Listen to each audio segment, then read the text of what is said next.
Good morning, afternoon, or evening, whichever one applies to you at this current point in time. As you see behind me, there is a ceiling full of frames, specifically medical anatomy frames. One that is, ready to be put up, and an extra frame, and that is a foot. We don't get those for free. I'm just going to explain some of the things that you're going to need to be able to do that. Unfortunately, I wasn't able to capture the majority of the drilling holes, but I do have a small part, so I will show that. But let me just take the final poster, which is the eye anatomy, and I will be turning this and this. Stop showing yourself feet. We don't do that for free. And turn that into this, or this into that. One moment.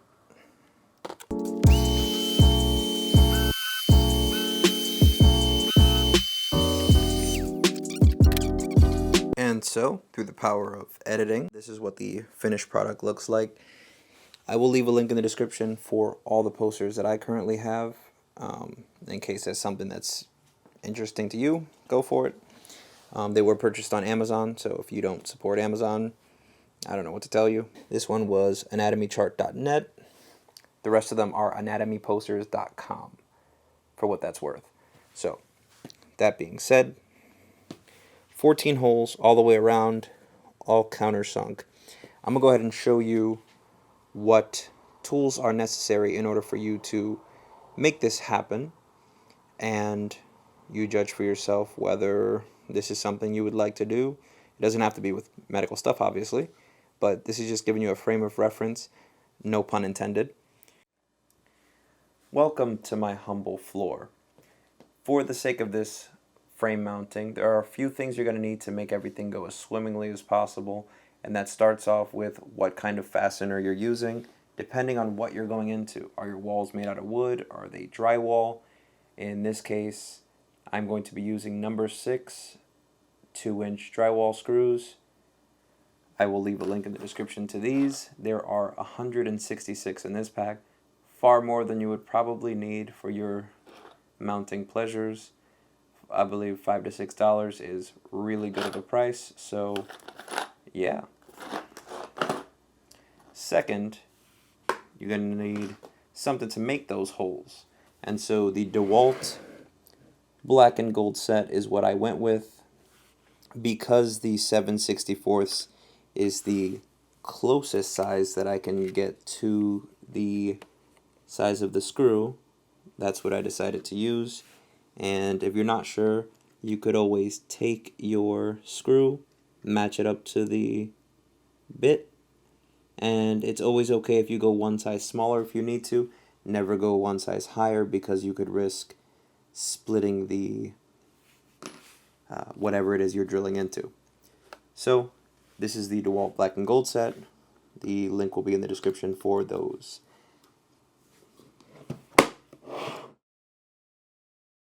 You do need to make sure that whatever you do in terms of screw placement, you have to have everything in the right spot. So I have a 40-foot. You can get a 25 feet, 10 feet, doesn't really matter, as long as you can properly measure. This is the non-magnetic one, so if that doesn't matter to you, it honestly doesn't matter. I would rather go with something that is proven to be tough, because if it falls from a ladder, falls from wherever, the last thing you want is something that's broken and gone forever. So measure your marks as closely as you can. So if you go at the corners, make sure that if it's 1.5 inches from the corner, that you measure 1.5 inches from every corner. If it's 1 inch, 2 inch, 10 inches, doesn't matter. Make sure it's even. Next, we have the MAKITA XPS Impact driver bit set. We are going to be using the number 2, because that's what is recommended for this particular set of screws. And I've been using these with both drills and impact drivers. And this thing, it does show a little bit of wear, obviously, but it has not broken, and I am still on my first bit. So much so impressed with this set that I got a 15 pack of just the Phillips 2s, and they are fantastic. So, link in the description for the MAKITA XPS set. Next, we have the countersinks, which are going to make the holes, or the surface of the holes, wider, so that you can make sure that you can hide the screws properly if you need to. Otherwise, you can do light sinking, just enough for the screws to fit flush without having to worry about the drill burying them down in. So, right tool for the right job makes your job much, much, much easier. In this same set comes the hole punch, and the reason you want to start with a punch is because you don't want your drill bit to randomly gouge the wood if it happens to walk to the side, because it will not be the same. There's no way to fix wood other than just resurfacing it and then starting, but chances are, especially with bigger frames, they come pretty custom, so don't ruin them. Start with it and let your drill bit naturally fall into the groove that this makes. Whether it's metal, whether it's wood, whether it's plastic, PVC, whatever you're using, always use some kind of starting point. It makes your job much easier, and the fact that it comes with a little rubber grip is nice, but I do like that there is knurling inside, so if this happens to slip off and you get annoyed, just have that grip and it's nice. Good job, RYOBI. So, now that you know everything else, we can get the boring stuff out of the way, because the star of the show is what's actually going to be making the holes. This is the 260620 from MILWAUKEE.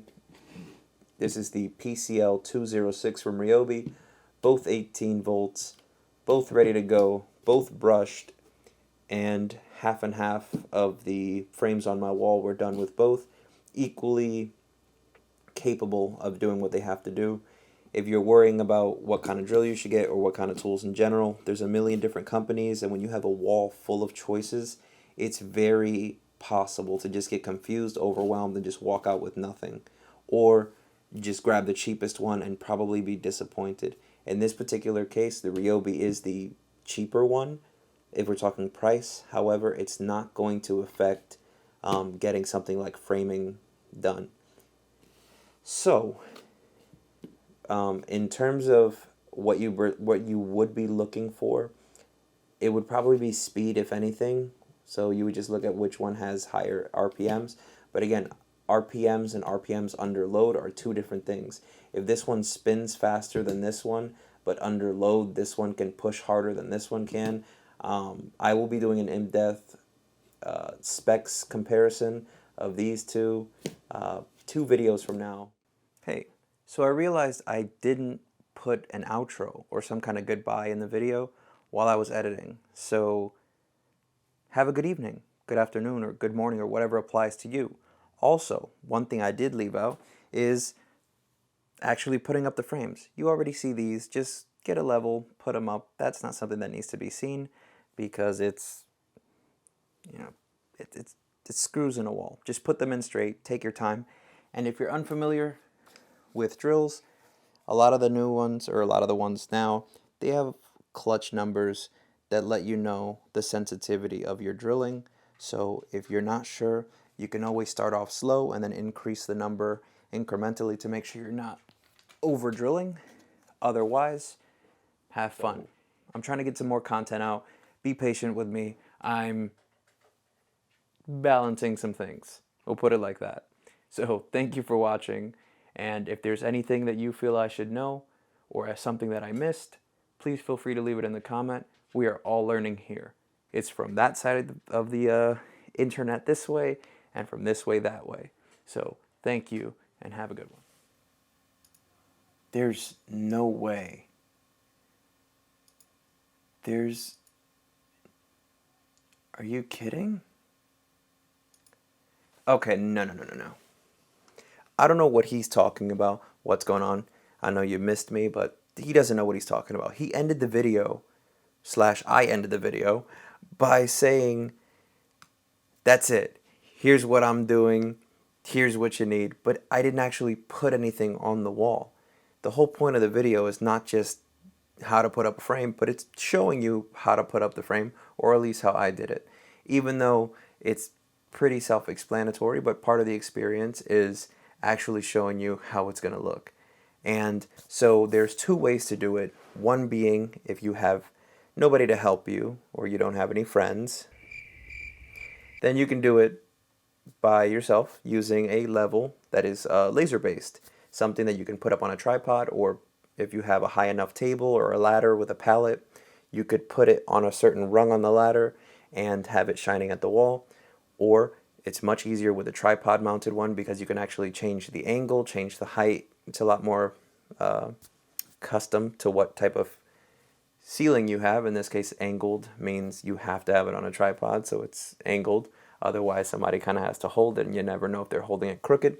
Or having a second person come in and kind of hold the bubble guide while you use one arm to pin the frame and the other hand to actually do the securing or fastening. So I'm going to show you the single person method because I am a single person, and then we will exit out of this video knowing that we got the full experience. So stay there. I'll be right back. Okay, so I'm trying to be as ambiguous with the layout of my apartment as possible, but this is the Disco Party / 3-axis level mount by Hupar. Not sure how you pronounce that, but I will leave that up to your interpretation. Hupar or Huipar, up to you. Using either type of mount, I'm going to go with the 1/4 inch because it's the most universal for most tripods. If you happen to have a tripod in your house, fantastic, you're already one step ahead of the game. You can get this mounted up to your tripod, and it helps with angles. So when you're doing an angled ceiling, it's almost ideal. Or you can put it on the rung of a ladder if it's a straight wall, up to you. You are going to be sitting here because I need to take my camera off and switch it for the laser guide, but from this support beam here, I have to make sure that this is level, because in case for whatever reason this support beam has to be changed, replaced, or repaired, I don't want to have to take down my frames to do so.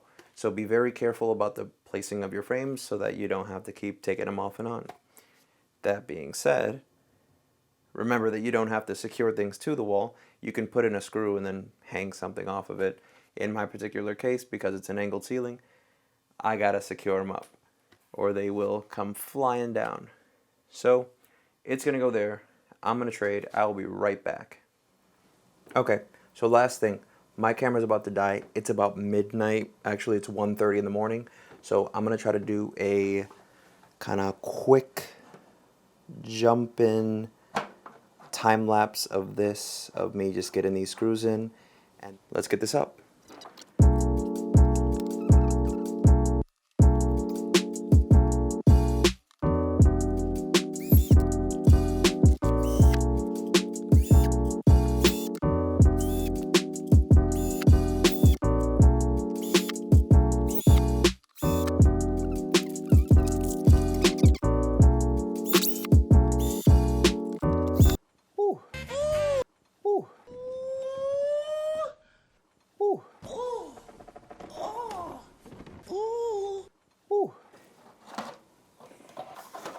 All right. That was much quicker for you than it was for me. Plus, I ran out of screws, so I had to go grab the box. So, this is what it looks like. Very nice, very educational. And above all else, did it myself. You can do it yourself. You just got to believe in yourself, not to sound mushy.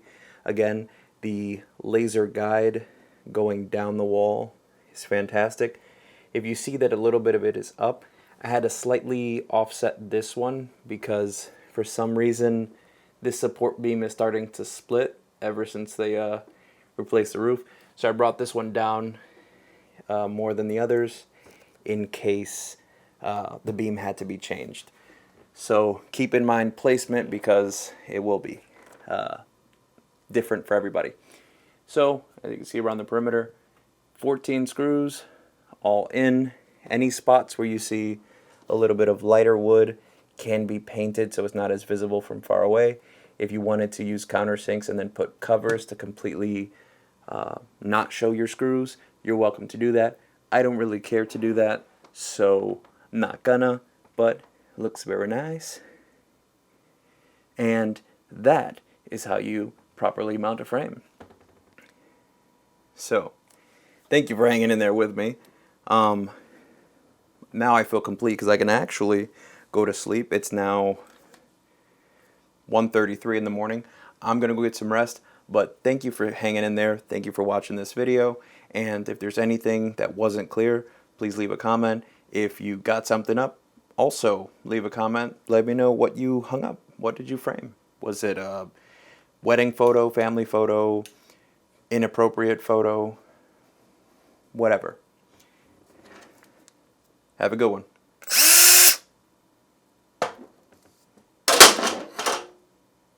Something else I'll have to repair. That might be another video.